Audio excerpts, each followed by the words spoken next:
Яңалыклар вакыты үз эшен башлап җибәрде. Студияда Лина Хәсәншина. Исәнмесез? Әлмәттә коткаручылар машиналы булды. Россия халкына быел җәйге сәяхәтләр рөхсәт ителәме? Әлмәттә кудо буенча турнир узды. Янгын куркынычсызлыгы шәһәр һәм районыбызның тыныч тормыш нигезе булып санала. Янгын сакчылары көне уңаеннан 6 янгын сүндерү автомобиле янгынга каршы хезмәт бүлекчәләренә тантаналы рәвештә тапшырылды. Яңа автоцистерналарны Татнефть компаниясе сатып алган. Тулырак мәгълүмат хәбәрчеләребез сюжетында.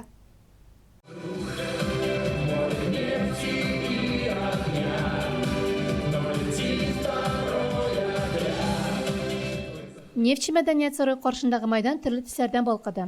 Янгын сүндерү һәм коткару автомобильләре иртәдән митингка чыгып баскан сыман бер сафта тезелеп тора. Алар янында өр-яңа 6 автоцистернда балкый. Булар барысы да нефтчеләребезнең тырышлыгы нәтиҗәсе.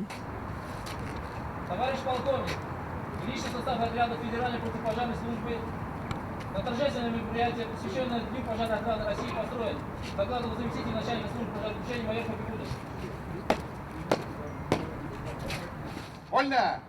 Пандемия белән бәйле икътисад кризисына карамастан, һөнәри бәйрәмебез алдыннан яңа техника алуга без куанабыз.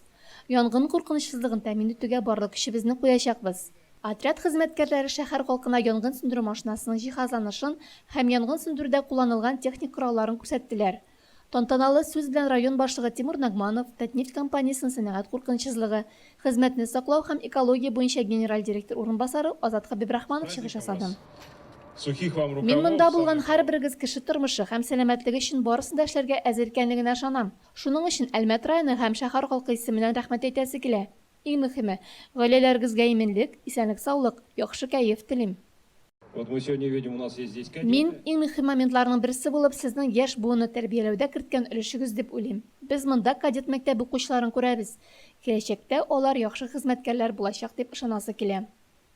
Намуслы хезмәте һәм янгын куркынычсызлыгын тәэмин итүгә, гадәттән тыш хәлләрне кисәтү һәм бетерүгә керткән өлеше өчен Россия гадәттән тыш хәлләр министрлыгына 30 ел медале белән 11-нче янгын сүндерү һәм коткару бүлеге начальнигы Ленар Чумарин, 12-нче бүлекчәдән Рузил Рәшитов, 9-нче бүлекчәнең аерым посты янгынчысы Валерий Князев бүләкләнде. Гадәттән тыш хәлләр министрлыгының күкрәк билгеләре 70-нче бүлекчә карау башлыгы Илсур Ильязовка, 21-дә бер бүлекчә башлыгы Денис Грязевка, 23-нче бүлекчә башлыгы урынбасары Бәхтияр Элдашевка тапшырылган. Почетная, очень важная награда. Әлмәт федераль янгынга каршы хезмәт отряды илдә иң ир отрядларның берсе булып тора. Бүгенге көндә үз составына 14 янгын сүндерү һәм коткару бүлекчәсе һәм 6 аерым постны алган. Шәхси составның гомуми саны 1335 кеше. Татнефть объектларын янгыннан саклауны тәэмин итә. Ә нефтчеләр үз чиратында ярдәм итү өчен кулдан килгәннең барысын да эшлиләр. Асу Амирова, Илгиз Шәрифҗанов, Дамир Корбанов, Яңаклар вакыты Луч Әлмәт телекомпаниясе. Пандемия шартларында юлны планлаштырырга кыен булса да, нефть башкаласы халкы ерак илләргә сәяхәт итүдән баш тартмый. Татарстан халкына кайда ял итәргә мөмкин һәм кайткач нәрсә эшләргә кирәк? Бу турыда тулырак алдагы сюжетта. Бүгенге көндә сәяхәт итү кешенең төп ихтыяҗларының берсенә әверелде. Ләкин Рәсәй туристларына аларның территориясына килергә әлегә кайбер илләр генә рөхсәт итте. Җәй турында әйтә алмыйм, чөнки вәзгыять көн саен үзгәрә. Бүген бездә бер илләр ачык, иртәгә алар ябылырга, киләчәктә тагын өстәмә илләр ачылырга мөмкин. Бүгенге көндә Берләшкән Гарәп Әмирлекләре, Абхазия, Мальдив утраулары, Әрмәнстан ачык. Шулай ук Рәсәй буенча ял итүчеләр күп.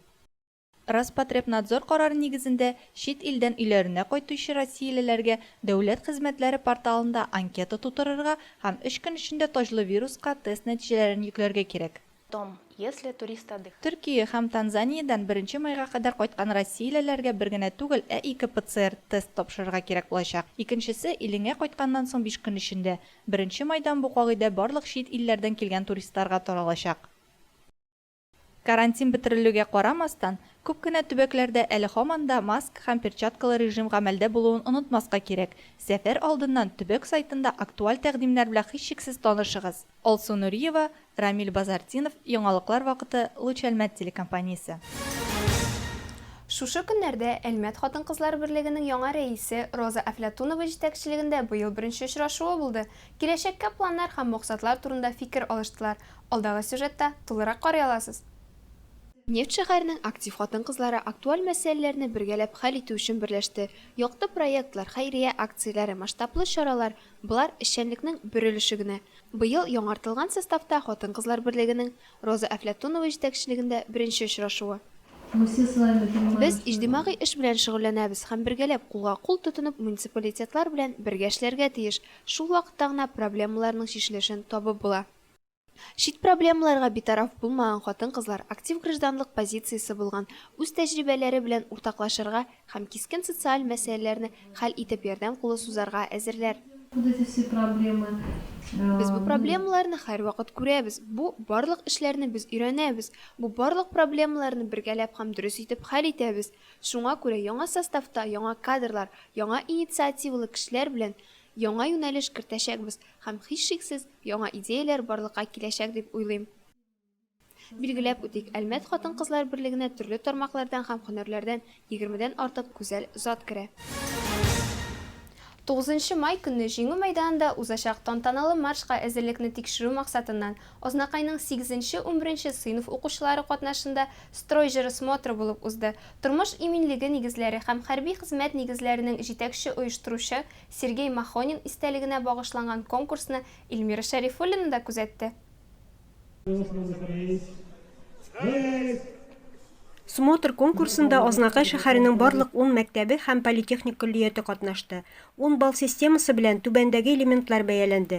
Взводның йөреше, взвод командирының доклады, тышкы кыяфәт, взводның сәламләүгә җавабы, урында борылу, хәрби сәлам белән тантаналы марш узу, җыр белән узу, взвод командирының эше.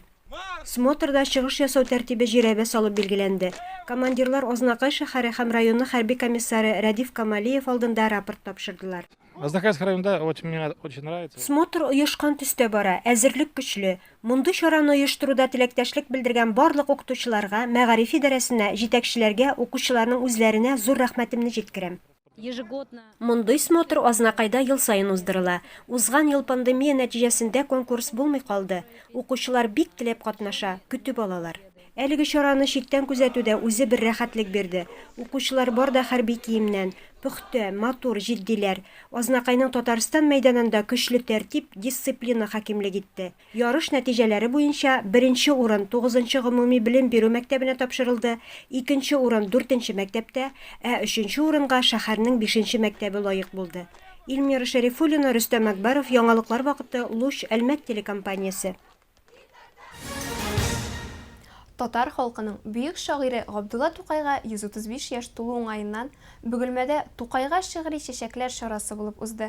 Аны традиция буенча 2нче гимназия янындагы Габдулла Тукай стелласы янында оештырдылар. Шигърият дөньясы белән тулы тантана Бөгелмәдән махсус хәбәрчебез Айгөл Шәрәфиева сюжетында. Еллар узган сайын Тукай халыкка якыная гына бара. Тукайга шигъри чәчәкләр дип исемләнгән тантанага килүчеләрнең саны шуны дәлилли. Ел сайын Бөгелмәлеләр Тукайны үзенә ныграк ача, аның зурлыгын, шагыйрьнең үлемсезлеген эчкерсезлек белән ныграк тоя. Бигрәк тә балалар. Тукай нравится мне за то, что он любит свою Тукай миңа үз туган ягын яратуы белән ошый. Аның шигырьләре бик матур, күңелгә якын. красивые и душевные стихотворения. Тукайның күп кенә шигырьләре нәкъ менә бүгенге көнебезгә, милли һәм сәяси вазгыятебезгә бөтен рухы, барлык җипселләре белән тәңгәл килә.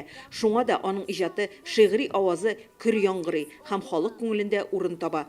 Ул һаман да безнең замандаш. Безнең милләтебез тәрбияле аталарга, аналарга, мөгаллимнәргә, мөгаллимәләргә мохтаҗ ди. Безнең милләтебезгә чын милли шигырьләр, аның күңелләренә хуш килердәй музыкалар кирәк ди. Ә инде яшьләргә мөрәҗәгать итеп ул булай ди. Милләт файдасына укымак кирәк ди. Укымак сүзе дигәндә монда Тукайыбыз халык файдасына хезмәт итүне күз алдында тота. Габдулла Тукай истәлегенә багышлап радиодагы Якташ программасы яңгыратып төрле телләрдә дигән шигъри бәйге оештырган. Балаларның Тукай шигырьләрен укулары турындагы видеоларны Instagram битенә салып барган. Нәтиҗәдә 1нче, 2нче, 3нче урыннарны алучыларны һәм гран-при яулаучыны билгеләделәр. Очень приятно, что в этом году Быел конкурста катнашучылар Бөгелмәдән генә түгел, Көньяк-Көнчыгыш районнардан да бар. Бу Бу бик шатландыра. Барлыгы 25 кеше, алар төрле яшьтә һәм төрле милләт вәкилләре. Монысы тагын да куандыра. И это еще более приятно. Җиңүчеләр үзләре ятлаган әсәрләрен халыкка да бәян итте. Гран-при отучы Нәфисә Ибраһимова шигырьләрне яттан уку белән күптән мавыга. Татар сүзе бәйгесендә 4000 кеше арасыннан республика күләм 3нче урынны алып җиңеп чыккан. Иртә тора, таң атыра, көзен күктә йөзә, һәм көн буенча яктыра. Соңра барган төсле, ул ирнеп кенә тауга бата. Йөкле рәхәт, ял итә, һәм җир йөзендә йоклата. Син кояштан үрнәк булсаң, иҗтиһад итсәң һаман, күк арасында кояш күк, ялтырарсың бер заман. Җиңүчеләр һәм аларны котлаучылар радиода да чыгыш ясады. Балалар шигырьләрен укыды, өлкәннәр Габдулла Тукайны искә алды. Айгөл Шәрәфиева, Максим Брюхачев, Луч Әлмәт телекомпаниясе яңалыклары. Телекомпания безгә кунакка Татар медиа мәктәбе вәкилләре килде. Алар телевидение хезмәткәрләре эше белән танышты, корреспондентларга, төшерү һәм монтаж операторларына, алып баручыларга кызыксындырган сорауларын бирделәр. Бүген Луч телекомпаниясының яңалыклар студиясында медиа школа вәкилләре үзләрен алып баручы булып сынап карады. Татар медиа мәктәбе вәкилләре телевидениедә эшләү нечкәлекләренә төшенде. Үзләрен телекомпанияның төп студиясында яңалыклар программасының алып баручысы буларак сынап карады. Исәнмесез, эфирда яңалыклар, студияда Хамитова Камилә. Исәнмесез, кадерле телевизор тыңлаучылар, эфирда яңалыклар вакыты. Хәерле дуслар, эфирда яңалыклар вакыты, студияда Алия Газижанова. Экскурсия азагында телекомпания кунаклары сугышта катнашучыларның батырлыгын хөрмәт итү һәм үзебезне җиңүчеләр иленең варислары икәнне истә тоту юзеннән Луч телекомпаниясе башлап җибәргән хәтер сандыгы «И помнит мир спасенный» акциясында катнашып, шигырьләр сөйләделәр. Һәр гаиләдә Бөек Ватан сугышында катнашучылар турында якты истәлек саклана. Үз гомерләре бәрабәренә җирдә тынычлыкны саклап калган һәм җиңүгә үз өлешен керткән кешеләр истәлегенә шигырьләр укып, Луч телекомпаниясе башлап җибәргән «И помнит мир спасенный» хәтер сандыгы акциясында катнаша аласыз.